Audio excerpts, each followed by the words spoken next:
So here we go. We're keeping the theme of music going on. And we've got with us, let me define you as a music writer, although we like to call you a music analyst. Music writer. Thank you very much, Dominic. Hi, Dominic. Hi, Roger. How are you all doing? Hi. You know, there's so many things happening in our music world now, you know. Of late, we have the jazz experience in Tobago being cancelled, coinciding with this furor of the Trinidad music and so on. Let's talk about this Trinidad music. How do you see that in terms of the evolution of new Trinidadian music? Well, Trinidad music, zess as some people call it, although there's a young person at the university who actually separates the two of them. He says zess is more about the kind of sexy kind of songs, where Trinidad is what they call gunman music, right? It definitely will not be played on radio stations because it talks about crime. And I recognize there's been a response certainly from the Prime Minister about the lyrics of these songs. But in terms of the rise of Trinidad music, it is evident certainly from the streams and the numbers of streams on platforms like YouTube and other spaces that is generated a lot of popularity. It's generated some actual stars. Prince Swani certainly is one of them. And you can't deny the commercial activity of Trinidad music. It is here. It clearly has an audience. And it is certainly affecting people and affecting people's lives negatively. As we can see, we recognize a couple murders that have been linked to gang activity. There's been gang activity linked to particular artists, and I think one or two artists have actually been banned from traveling into the Caribbean spaces. But is this proven or anecdotal supposition? What is proven? That they're members of gangs? That this is causing crime?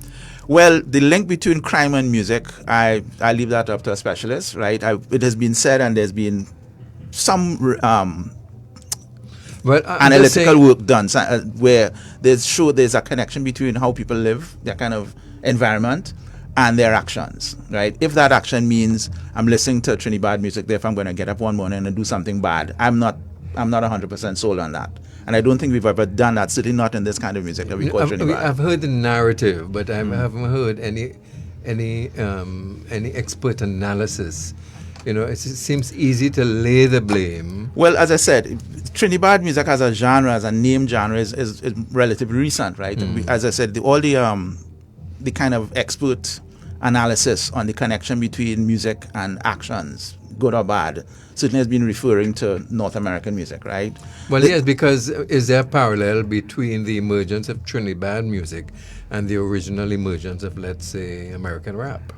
Well, I think one of the things that it is shown is that young people are constantly evolving the music, right?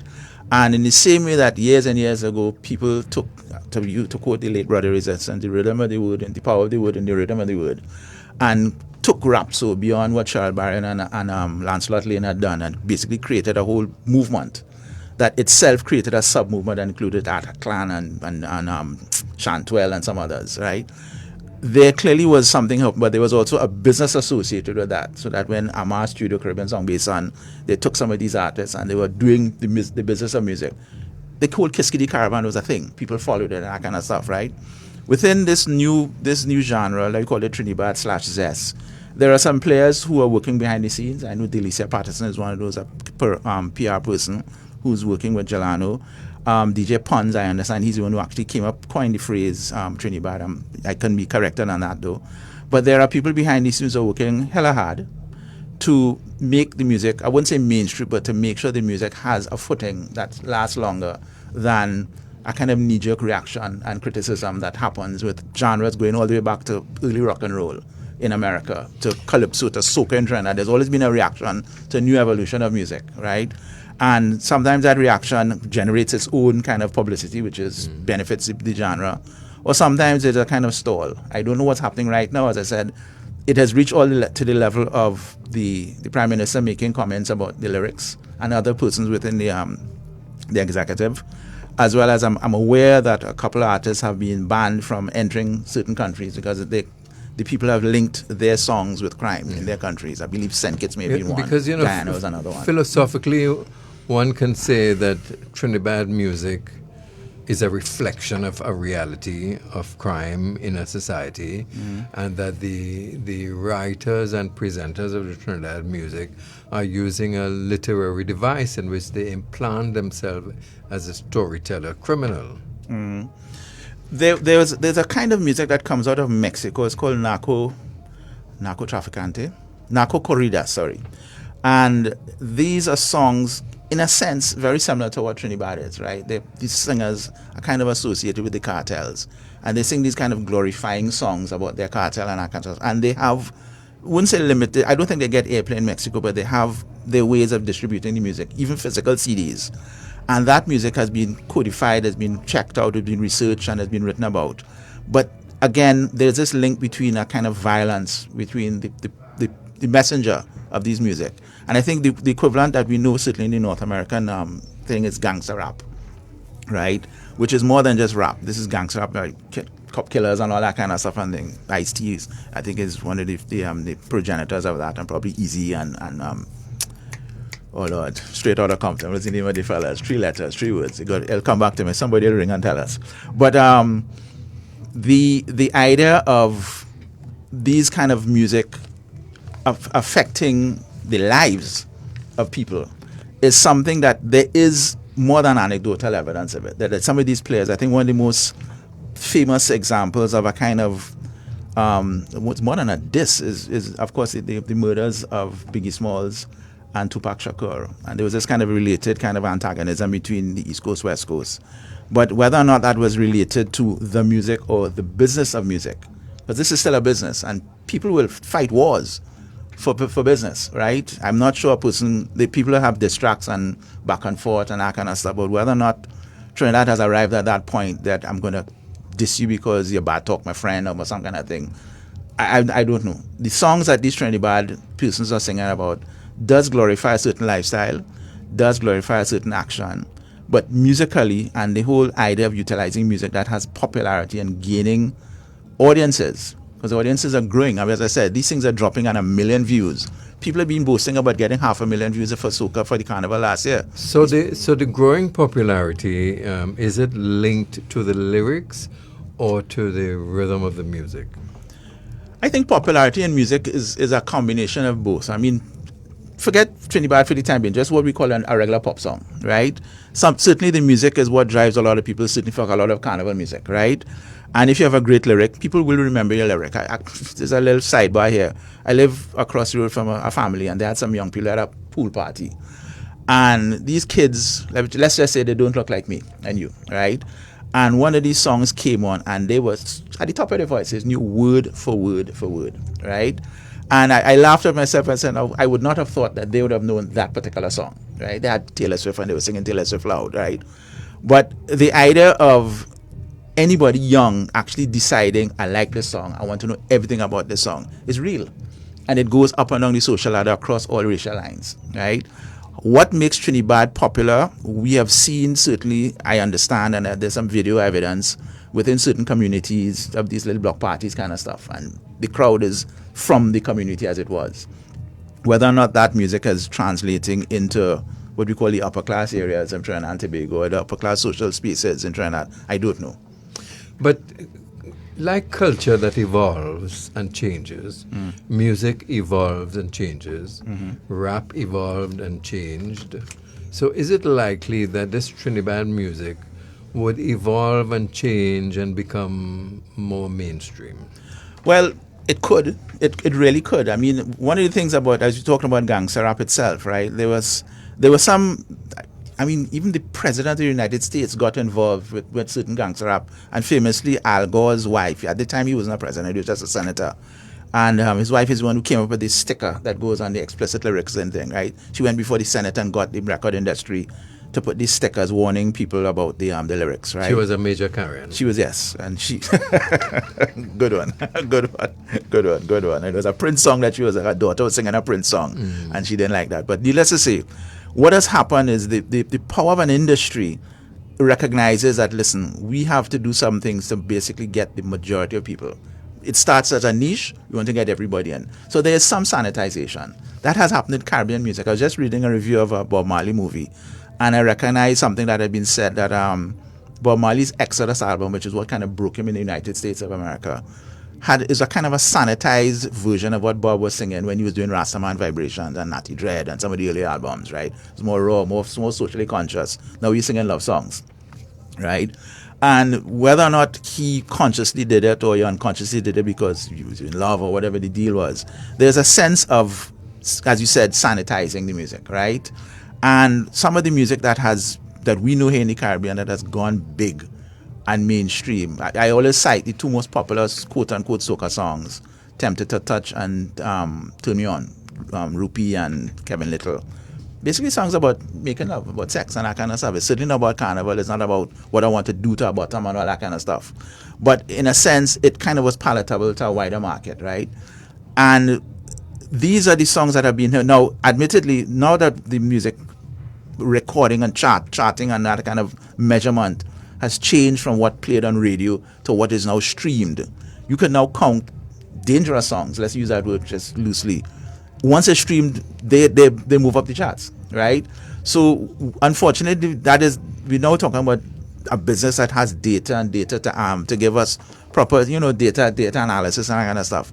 We don't do much data analysis here in Trinidad and Tobago. I think there's a young lady who does a soca, I want to say soca source, I could be wrong, but she tracks the movement of soca music as it was, right? And I guess by extension Trinidad music. So there's some potential to do that kind of tracking to see what is good. But simple checking of YouTube statistics of the most popular music coming out of Trinidad is way up there. And even at the peak of carnival time, some of those carnival songs never get the kind of numbers that Trinidad songs get in one time, right? Now, whether or not there's an evolution, and this may have been, I was certainly doing a lot more checking of this about a year ago. If those numbers are still high as they were before, because I think one of the things that, this is just me thinking out loudly, if people are seeing that the actions of singing Trinidad can be detrimental to my health, or as they say, you could become unalive. This is some brand new term that they have now. People may opt and say, I like this, but I don't think I'm going to go down that road.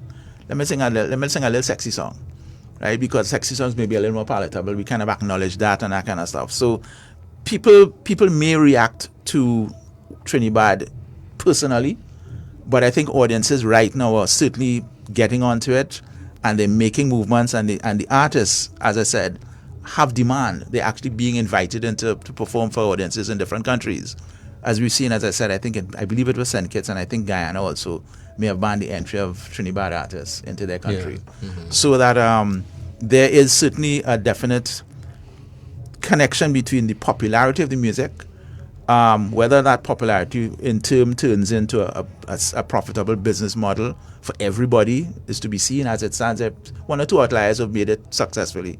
But I'm not sure that yet, I should say, that the business model is there to take these persons the way that modern dancehall has done it. What role, let's say, in the mix? So it can't be because the music is gangster music. That can't be the answer. Because it's gangster, it's popular. I want to introduce youth. Mm-hmm. Now, that's the rebellious years, the teenage years. That's the audience I suspect. They were all young ones. Right. And you mentioned Bob Marley. Mm-hmm. When Bob Marley was younger, he was more rebellious. But as he matured, so did his music. In that it shifted. So it had to do with possibly his age. And then, as you said, the market. Alison Hines once said, what was the one? Maruga Montana? Iron Man. She said she had to modify her language according to the Caribbean market. The Caribbean market. And there's an island away from the next island. As I said, it's a melting pot of different variables playing at the same time. But to me, the most combustible is youth. There's a recognition that there's a business that is behind a lot of this thing, right? I mean, people have to spend money to record, and people have to spend money to make videos and all that kind of stuff, and hopefully get a return on it, and their return may be getting bookings and that kind of stuff. So there's a recognition that there's a business behind all of this, right? How individual musicians, artists, singers work their way through the business. Some people be adamant and say, well, this is what I am, I'm staying true to my form, and so be it. And then there are others who say, I hear what you're saying, but if I do talk about this person, if I do point my finger at that person, I might be able to, and I sing another love song. Next thing I know, I'm in, right? So it's up to the individual persons. I think the marketplace decides on their own. Young people, as you rightly say, they're the ones who drive the music industry globally. That's been targeted. Yeah, they're the ones who drive the music industry globally. I mean, people who are like us might listen to other music, but young people who's making Taylor Swift a billionaire and Rihanna a billionaire. What's wrong with us trying to guide them? Well, how successful have you been? I mean, generation after generation has been telling the younger people, don't listen to jazz, don't listen to rock and roll, don't listen to hip hop, don't listen to X, Y, and Z. How successful has that been? And in 15 to 20 years, this generation will be speaking to the next generation, boy, cool it. Well, I don't predict the future, but based on what has happened in the past, it could be correct. Yeah. Well, you mentioned other music.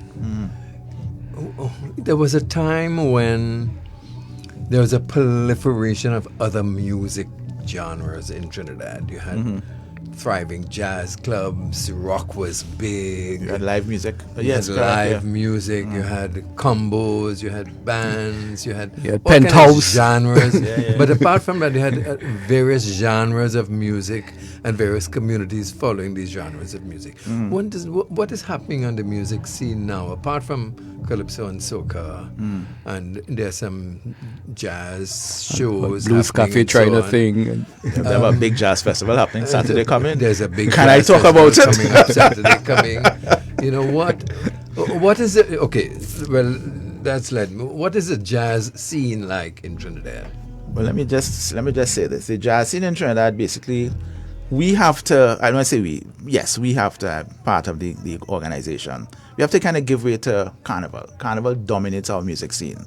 Kind of dominates our whole lifestyle, and certainly in terms of the creative industries, whatever little measurements we do have, Carnival brings people in. It generates a certain amount of money, and I'm sure radio stations such as yours pay the most amount of royalties at Carnival time as opposed to other times, right? In terms of numbers and that kind of thing. I think what has happened is that a lot of musicians, I say unfortunately, because they need to have a job, aren't getting the kind of work that they need to sustain a living here in Trinidad. So they've now the opening up of performance opportunities on cruise ships has become a reality. And a number of really good musicians have been opting to go there because they're performing every day, they're practicing it every day, they're getting paid. Getting paid, and they're working with other musicians, so they're developing their craft as it was, right? They do come home, admittedly, a couple of them have come home in this Carnival into post-jazz, jazz period. So they're here for like 3-4 months, get some gigs, and then they're back on a boat kind of thing. But one of the things that is really, I wouldn't say disappointing, but I'm kind of saddened by is the kind of creation of original music, right? Whether it's a cover, a unique cover, or an original song, but the creation of music in a recorded way so that people have an opportunity to hear the development of an artist, right? Music production and recording is not difficult to do, especially a lot of musicians have their own home studios and that kind of stuff. And some musicians get together and they jam and they come up with ideas. But to make a record does cost money, right? And of course, looking to get the returns by sales is not there. We all know that streaming just pays you micro cents. So that is not an option for them. So the real thing is for them is for live, right? Yeah. And our live spaces, you mentioned Cafe Blue. Cafe Blue has over 100 persons, right? A lot of these artists are not able to put on a concert at Naparima Bowl, at Queen's Hall, at Napa, that can accommodate 500-600 people and up, right? Because their business, their personal business of their brand has not developed as we've seen some other brands in other genres, as you mentioned. And is there sufficient corporate support of these, if there's these kind of concerts? Well, corporate support depends, I guess, on, everybody has to make a pitch for corporate support, right? And I don't want to burn my bridge here, but it's up to the promoter, the producer, to make a pitch in a proper way that kind of justifies a return of investment.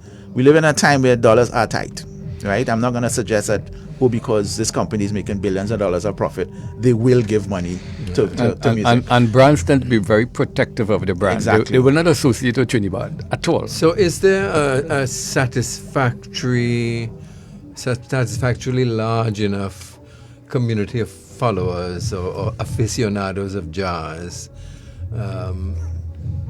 That would make these events sustainable. I mean, Tobago Jazz Experience had to be cancelled. Well, I think the Tobago Jazz Experience, the cancellation of that was they redid their press release to say there's been a transition into what they're doing. I could talk to my event, Jazz Artists in the Greens. There, I said it. Sume. We have an audience. We'll be doing it. We're going to have our 19th edition come Saturday coming. And we do have a large audience, right? And there's some other events and things that have been happening also right after I Am Jazz and some others that have been building an audience, right? So that there's an audience for jazz. How we engage with live music, certainly in Trinidad, is different from how they do it in New York, right? What we hear is, some people may say that's not jazz. We say it's jazz, right? How we engage in the sense that we dress up nice, we sit down on the grass, on a chair, we have a drink in our hand, we lime in kind of stuff. That is how we engage with the music, as opposed to be diligently sitting down, even outdoors, and listening to the nuances of the musician playing. We're hearing it all, but how we engage with the music is different, right? So that we have to acknowledge and respect that the audience, the way that the audience is engage with it is different, right? The Tobago situation that you brought up there, there's a connection between the larger economic benefit of a jazz festival to the island of Tobago than simply how much money I make at the gate, right?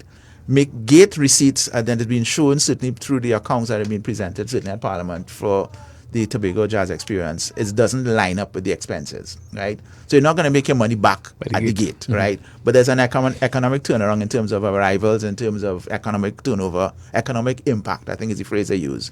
People booking rooms, buying and all that kind of stuff, right? And those are the numbers that I think are more important to the THA than how much people come into the gate, right? The current administration in Tobago said, and they kind of hinted it last year, and they basically openly said it now, that their model, they are not seeing the kind of returns they were expecting, and they now want to put it into the hands of private sector promoters to do it. I'm not necessarily against that, right? Private sector has been doing the idea, certainly in Trinidad, and I think even in Tobago, the more recent new Tobago Carnival, some of the private sector promoters, they may be Trinidad based, have been driving events in Tobago, right? I know there's another lady who does Tomac. She brought Burna Boy to Tobago, right? That's all private sector, right? So there's some merit in the idea of having event production in the hands of private sector as opposed to the public sector. I mean, accountability. Now that we have a new procurement act, we have to account for every single penny that we spend, right? So that it is much easier, I think, in terms of a private sector involvement for the music industry, whether it is jazz, whether it is rock and roll, whatever it is, right? The sustenance of all these things depend upon building an audience that's going to be loyal to you. Trinidad and Tobago, unfortunately, and I say this openly, we're very fickle. We demand brand new carnival music every single year, right? And not even every single year. After 4 or 5 months, we abandon you. We may sing a song, we may sing along, a song that sticks in our head, certainly the road march had some legs and that kind of stuff. But come next year, I want to hear a brand new song, right? And you have to be delivering at the quality that, because our expectations grow annually, as we've seen more and more examples of great performance. So it's hard, right? But I think that's part of the rat race that is the music industry. It's a race. So could it be that something like the Tobago Jazz Experience, the revisit needs to be perhaps the formula that they use, not just the business model, but the formula of having this gigantic stage with multiple international, copying, let's say, St. Lucia Jazz Festival, instead of creating a new format, as for instance, you have done with your Jazz on the Greens, which is a completely different format. Well, and seems to be more in line with the cultural experience of Trinidad and appreciating that kind of music. It's not a sit-down concert. Well, I thank you for that observation. But but you just mentioned St. Lucia, and I have been fortunate at the invitation of the St. Lucia Tourism Authority to cover the event for a number of years. And in 2019, they were under a different administration. They were doing this thing called a summer festival, and they had a partnership with the Jazz at Lincoln Center, and they had these quote unquote real jazz performance, right? But the demand for tickets were very small. So the quality of quote unquote the quality of the audience was high end. These people are going and spending $1,000 a night venues and in hotels for $1,000 a night. So the numbers were very small. They had an election, they had a new administration, and in 2023 they kind of reverted to what we knew prior to the Chastity administration. big thing, call the big names. That's Sting and Shaggy and Sinatra in the gospel community and what's his name? We had Bunji and Fayan and Buju Banton and reggae. I mean, they really brought top names. So that last year, the event was huge. It was a super event, 5 days of just music, right? And to the casual observer, you just look at it and say, well, that's a success, right? Now, to the point of the Tobago, whether they're going to copy that thing, there have been examples of in Tobago. Certainly, I remember famously when John Legend came here, under the experience, it was huge. And before, when it was called Plymouth Jazz Festival, we all know what happened when Sting and Elton John and all these people came. These things cost huge amounts of money. Exactly. Huge amounts of money. It's a lot of money to put on a jazz wasn't festival. Wasn't that under Clico at that point? Well, yeah, Clico had private. Yeah. Well, I think the THA had always owned the festival. It used to be called Tobago Gourmet Festival. That lasted 1 year. Then Clico came in, or CL Financial, I should say, came in, and they basically became a name sponsor. Then renamed it Plymouth Jazz Festival. And took it over. But took it over. It still took has it over to in have the sense of they are the ones who spent the money. They forked out the money, yes. but were there sufficient financial returns? Well, I think everybody recognized up to the point that the whole thing collapsed. We always looked at Clico as a beacon of how to run a business, right? And well, some people did. And there's this idea that they knew what they were doing from a capitalistic point of view. I'm sure that they saw a return on their investments, and Tobago certainly. The year that confident about the year Elton John was there, I remember I think Susan Burke had done some analysis, and the number of people who came from Trinidad or who were in Tobago was like half the population of Tobago. Mm-hmm. And then you ask yourself, well, where did they stay?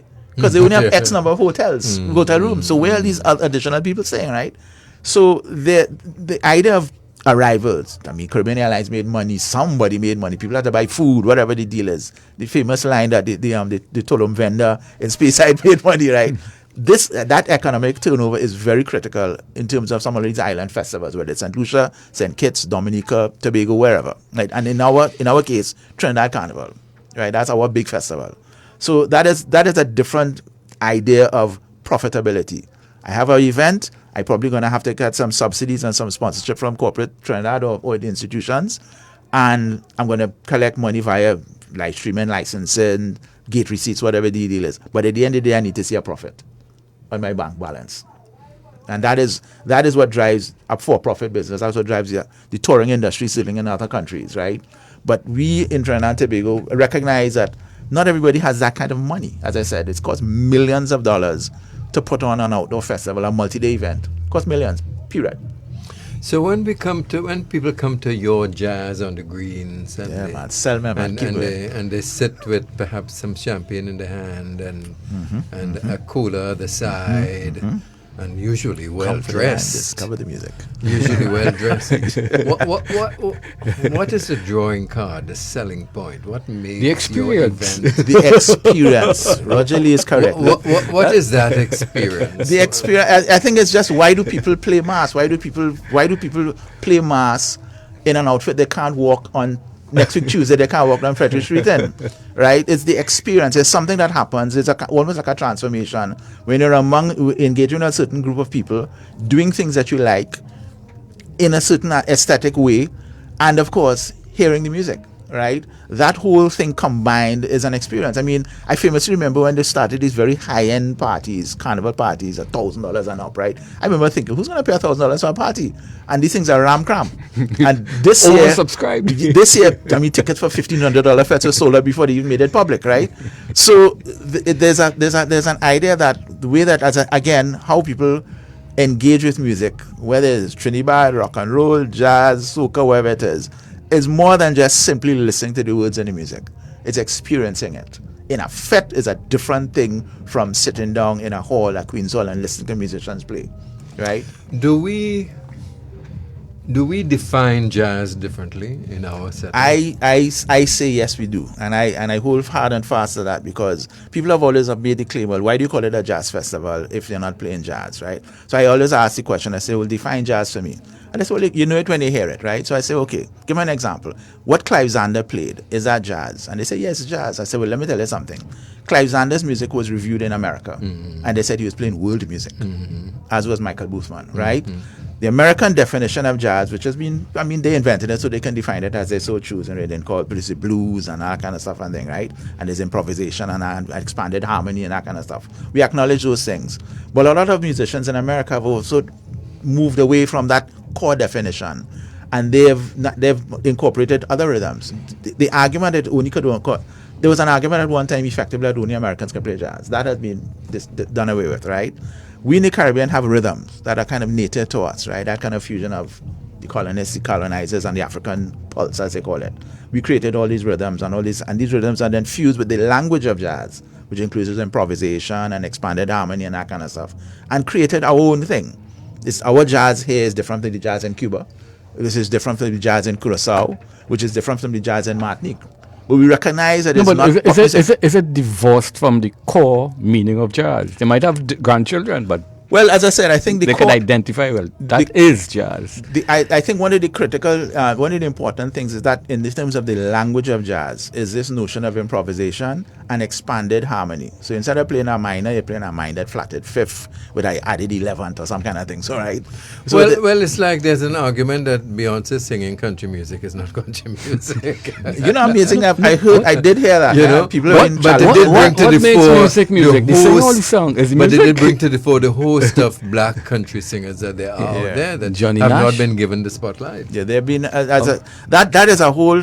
I would say it's a whole topic by itself, but that incorporating in that American experience, they're also involving things about race and American institutionalized racism and that kind of stuff that is certainly not part and parcel of our experience here, right? One of the things that we do have here, and I think it's going to tie back to something that we spoke about prior to coming on here, was the idea of censorship, right? And the idea of how some music had been challenged, right? We gave the example certainly of Trinidad. But I do remember, of course, and I think a lot of people also remember that when soca first came out, whether we defined it the way that Shorty defined it, whether we defined it the way that others have defined it, there were artists, I'm saying the most famous musician as far as I'm concerned, Kitchener, said that how he not into soca. But I remember watching a lady made this film, I think it's the year that the Black Stallion one with Bun them. I think that year, I can't remember what year that was. Could have been 87. Yeah, I think it was 87. She made this film. And she's interviewing Kitch once again, and Kitch said, listen, I do like soca, but you see me, I like to make money. Right? Money more than soca. Let's make money. And then, I mean, famously, he wrote Sugar Bum Bum, I think the following year or that year or some kind of thing, so if not the year before. So that there's no denying that there's this idea that institutions as well as individuals always put up a resistance to something brand new. Dancehall in Jamaica. If you read some of the Jamaican press about dancehall, I mean, that's the elements of dancehall lyrics that certainly will not be allowed to be played on radio, right? But there's the whole idea of dancehall, and they said that is not reggae and that kind of stuff. So, but people will argue, so well, dancehall is reggae the same way that soca is calypso. But I think in the notion of this idea of institutions getting involved in the music, as I said, we've heard the Prime Minister having some comments about the lyrics of Trinidad music, and I don't think he said censorship, and I wouldn't put that. I wouldn't put those words in his mouth, and I don't want to be associated with that. He didn't go down that road. He didn't go down that road. I think he just suggested to the artists that they check their lyrics as it was. But I also have to always hark back to this. We have in our books an act called the Dancehall and Theatres Act, which was created in 1935. It's been modified a number of times. And that is the act that you have to use basically to get your license to have an outdoor event, effectively, right? But one of the genesis of that act was a legislator in the council was heard that a calypso was going to be sung about an affair that one of the members was having with somebody who was not his wife. And that there was a kind of brouhaha among those colonial leaders who say, hey. And they basically came up with an act that says effectively we have to regulate the construction of a building to allow for these songs, as well as you can also, the police can stop your event if you're singing songs that they deem unfit or not worthy, right? And I always remember this, and I have to call his name Heathcliff West. The first time I met Heathcliff West, he was an actor. And he did this play, and I can't remember who wrote the play. I think it was Godfrey Seeley, it could have been. And it was done at Central Bank, and I remember going... the cuss. And they were cussing, and it was a kind of play about domestic abuse and that kind of stuff. And I went the media night I went, and I said, wow, this fella is very aggressive and that kind of stuff. And the following night, doing the same performance, and police walking through the audience and come up on Maybe stage, and they arrested him, right? And I remember recently asking him about it, and I asked him, was it because you were using what they call, we don't have it's not called an obscenity law, but I think it's nuisance language. He said, no, he said the theatre and dancehall act is what the person cited it. And I said, geez, and ages, and this was so many years after 1935, so that we still have on our books these kind of laws that I wouldn't say limit our freedom of expression, right? Because I think that's one of the rights that we have in our constitution. But certainly, it has not been removed wholesale. Why would you say limit? You use the term limit rather than cause us to expand, think differently, out of the box. I can see the same thing a million different ways and have the same effect. You're correct. Well, Yes. you're correct. So censorship is but it does actually impinge on opportunity to expand. it does impinge on the freedom of expression. No, I hear that, but one of my concerns about impinging on the freedom of expression is that the same group who says, hey, you can't, don't tell me, don't curse, will be the same group who comes out and said, hate speech in a play. Because somebody is pushing it, well, I am against this, so I'm having a play about how my society feels. And you will say, that is hate speech, ban that. As I said, I've been... So that is censorship too. There's a phrase that is used, and I think we all know it as, and it's not something we want to, it's called anti-Semitism, and it's been utilized, and it's been brought up in terms of some of these people in American universities losing their jobs and that kind of stuff. And there's this powerful lobby that makes sure that anti-Semitic statements do not become the norm, right? And I've always wondered as a Trinidadian looking and observing when they use what they call the N-word in music or wherever it is. Certainly, a politician can't use that word in front of an audience. Forget the black people in the audience. Everyone's going to say, no, we don't allow that, right? But it is a norm in comedy and in music and that kind of stuff. And I've often wondered, why was there not a powerful enough lobby to stop that? Because there's a time and place for everything. So you normalized it? Yes. So then are we going to normalize... Well, not cursing on music, because I think as it stands, all radio stations self-regulate. But why not? But are we going to normalize violent lyrics? Are we going to normalize Why everything? not? No. Why not? It's just played in certain environments. But not, if yours. let me go down the road of. But you all have changed the direction of this interview. But go ahead. No, but let's say censorship talking was the about term. jazz. No, but You're going back to that. Censorship Go ahead. was what we were speaking about. But if let's say kill the transgender person, that's hate. But if you say kill the gang member, that's all right. How is that all right? No, that's the head, because don't censor. No. That's Roger's just being ridiculous. No. It's if you're saying don't say kill, you can't say kill at all. Yeah. You have to censor that. You can't say this person can be killed, and that's the culture speaking. But the same culture has a different group who are against A or B or C and say, well, kill that one. Oh, you can't say that. So censorship is censorship or no. This is Dominic Kalipersad. Let me respond to that. He likes to take it to ridiculous. No. Ridiculous. Getting back not to the at all. subject of jazz. At all. You mentioned touches. when we talked about the Beyonce type, you mentioned about race and politics in the American circumstance. But there is an involvement of race and politics in jazz itself. And therefore, I wonder if there is how does that come to play at all in the Caribbean experience? Not necessarily. As for instance, is jazz in Trinidad an Afro-Trinidad experience? Or has there ever been like has happened in Soca, in Parang and so on, any influence of our Indo-Caribbean community in the creation of the Caribbean jazz genre? Well, as you say, the creation, in terms of the development, in terms of, because jazz is one of those things that constantly develops, right? There are musicians who have taken rhythms that are certainly what we call Indo-Caribbean rhythms and utilize them in their music, and has been guiding them. Clive Zahn and all had done a piece of music that was based on the Tassa rhythm. I think Toby Tobas was one of the pioneers in terms of what we call Kaiso jazz. He had a drum kit, and he had a Tassa rhythm kind of thing. He created a cymbal that. Would you say Mongol Mangal Well, Patterson. pushed in that direction? Experimented? Mangal certainly did that. He played the sitar, but he had next to him his co-person was a panist, right? And they worked on that fusion was evident, and he made records and he did some festivals abroad and that kind of stuff. But as I said, there's no I wouldn't hold fast to the idea that jazz is exclusively for black people. There has been incorporation of other rhythms, and there have been faces that don't look like you and I. The most famous pan player globally is a white American guy. He's going to be in Trinidad at the end of this month performing, right? But and it's not to say that we in Trinidad and Tobago have not created legends. Ray Holman, Robbie Greenidge, Len Booksy Sharp. We created legends. They have not recorded as prolifically as this gentleman. And his music is not widely toured. He's not able to tour Japan and Europe and South Africa. And we don't know this guy.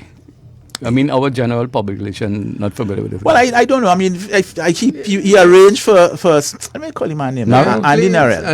Andy Narell. He arranged for. There were two brothers. Well, Andy and Jeff, but Yeah, Andy arranged for Birdsong and Skiffle. I think is the other band he arranged Skiffle, for, right? And he got into the panorama and into certainly the semi-finals, if not the finals, right? I mean, what happened after that and what the kind of responses in terms of the community has been different, and it varies. But to suggest that the music is exclusively, quote unquote, for one race, or it only has to focus on one particular ethnic genre of rhythm and that kind of stuff, no. It incorporates everything. It's a lot wider than what had happened, certainly, at one point in the American scene. Where would you place Rudder in the jazz world? In terms of, is he the face of jazz in soca?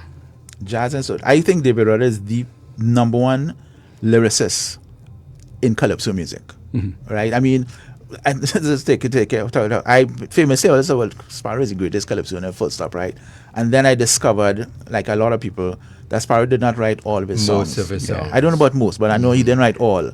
And they certainly, Winsford Devine became, we recognized him and he published a book of lyrics and then realized, oh my God, he did this and this, right? But David Rudder consistently has written all lyrics for all his songs, right?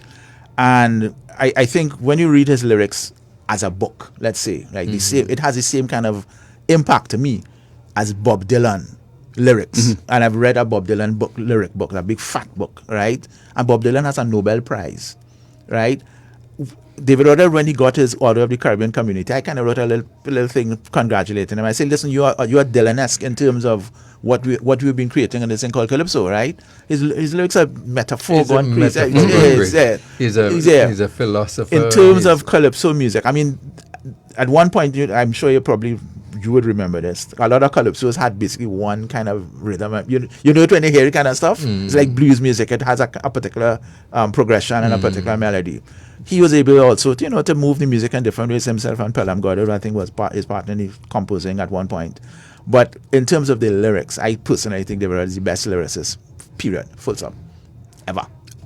And the reason I asked in jazz, I wouldn't necessarily put him there, but he's well regarded in a wide, broad range of audiences, and part of that audience is a big jazz audience. Right. So because of that, I think when David Rudder puts out a concert, he literally attracts that jazz audience. Well, you call it a jazz audience. Let me just call it it's an older audience than a fete. A carnival fete audience. No, but but that older audience is a small part of the older audience. You'll get 500 people, maybe 1,000 at any concert.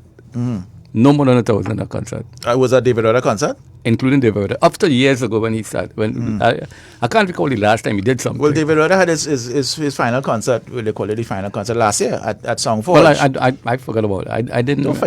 No. It was there. I'm talking about a few years ago when he was doing concerts every year and that sort of thing. Yeah, well, as I said, he's openly admitted that he's having what's it, Parkinson's? Oh yeah, Parkinson's, yeah. Right? And it has affected his movement, certainly, right? And he's and cut down. even the sound that's coming from his voice. And he's cut down on his performances. But David Rudder is iconic. He could sit down on a chair and sing with acoustic guitar any one of his songs, and people will lap it up. He's that good. So who is the cast that's going to be in Jazz and the Greens this Boy, weekend? I get double shift here. Well, I want to get an idea of the breadth of jazz. Yeah, Local? we one of the things that we pride ourselves is that we actually we move beyond the borders, in the sense of Trinidad borders. So that we have from St. Lucia, Ronald Buhingson. He's an icon in Caribbean music, Caribbean jazz certainly.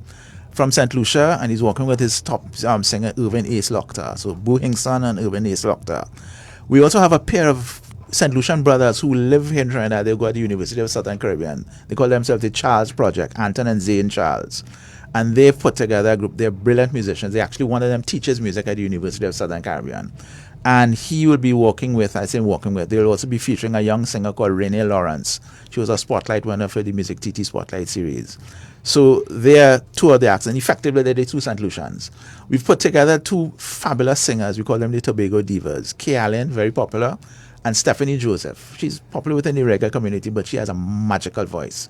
She performed at Tobago Jazz Experience last year. We have Rodney Alexander, Basie Experience. Rodney Alexander is well known to a number of musicians. He's like the most in-demand bass musician, but he can also make a bass guitar the lead instrument. So, and he's working with Nisa, who's a kind of another singer who's very popular, as well as Calabash from Canada, and they'll be featuring Darren Shepherd. Darren Shepherd actually was a founder of Calabash.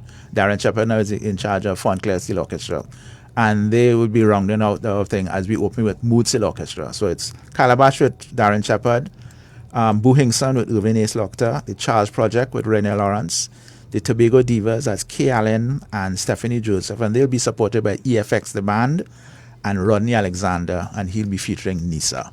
And we're opening with Moods Steel Orchestra. I thank you, Dominic, for that plug. What's it like? What's it like having to string together an event like this with such a cast? It's work. It's work and it's money, all right? And and one of the things that we've been recognizing, unlike a lot of I don't want to say this, unlike a lot of national festivals, is that you have to plan this thing a year in advance, right? Because aside from getting the acts at a proper time and probably getting bookings in terms of flights and that kind of stuff, it's a lot of work because there's a lot of infrastructural work that has to take place, especially for an outdoor event. If you're going to Napa, everything is there. So you just sell the tickets and sell the event. But outdoor, you have to basically physically build an event, which involves that same theater and dance hall act that we've been talking about. And that takes time. It takes a lot of effort. And also, one of the hardest things now, especially as you talked about the kind of economics of these business, certainly here in the Caribbean, you have to be able to convince sponsors to come on board. Which timing is important, because remember, they have a financial cycle. Yes. They approve their budget in January. If you come in February, you get left out. Plus, as I said, Carnival, as I said, it absorbs a lot of the energy for marketing and for sponsorship and things. But there's a kind of growing awareness that, okay, there's a post-Carnival season. Yes. And I remember the tourism ministry or whoever puts out the tourism master plan, they wanted to have a kind of seasonal carnival, but there was post-carnival music festival season. So that there's a certain amount of linkage between tourism and music, something I'm not a fan of. But there's a recognition also, certainly at the corporate level, that there's another audience that has money to spend and buy the services and products of these sponsors. And we just have to craft a proposal that makes sense to them and to us, and hopefully get... Did you mention the venue? Oh, wow, again, a full thing here. The Greens at Farm Road, that's at Wassa Compound in St. Joseph. You know where Wassa is? You just go, when you enter the building, behind that building is a big cricket field, and you convert that field into... The last time I went to a jazz event, it was by Yui's premises DCFA?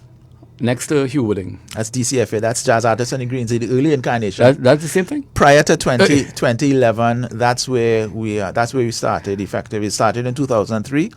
And by 2010, the UE was building new buildings, and we couldn't set up the stage before Friday because they had classes still going on. So we moved and we went to Wassa Grounds in the sports club, as it was, and the cricket field, larger field, and they have lights, so that even at night, there's these ring of lights so that you're not in pitch blackness kind of stuff.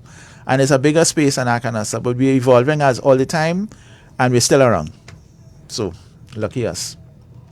So what's the different style of these members of the cast? Oh, well, in a sense, one of the things that we've discovered, certainly with our audience, majority female, is they love singers, right? So if you have 5 acts just playing instrumental music, some people will get bored, right? So which is why I always tell people, listen, let's get singers. The Tobago Divas are singers. They sing a range of music, but they're going to focus on instrumental versions and jazzy versions of popular songs. That's what they do. Kialan does it. Stephanie Joseph did it famously last year in Tobago Jazz Experience. The Charles Project, young fellas fusing Kaiso jazz, really, really innovative kind of stuff. Boingson is smooth jazz. He plays the lead guitar, I just sing. Very smooth, very, very casual kind of stuff. You wear a pretty shirt, and that's music for relaxing as it was, right? And Rodney Alexander, very modern, very contemporary. He's just gonna have everybody dancing as it starts at the start of the show. Who did I leave? Calabash, fusion. Any panas? Or pan? Well, as I said, we have Mood Still Orchestra is opening the show at 4 o'clock, and Darren Shepherd is a featured artist with Calabash. And Darren Shepherd is a kind of, he's an iconic musician, supposed to be recognized a lot more than he is at present.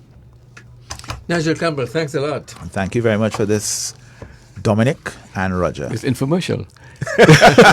And for this infomercial, thanks again for that. One couldn't talk about the subject without mentioning that an event Knowing is happening. the subject. Yeah. I thank you for that, and trust me, I'll capture this video and run it again. Thanks But again it for has everything. become one of the major post-carnival events, let's face it. Yeah, and we're grateful for that, and we hope to continue growing and building. Thanks a lot for listening. See you again. Bye.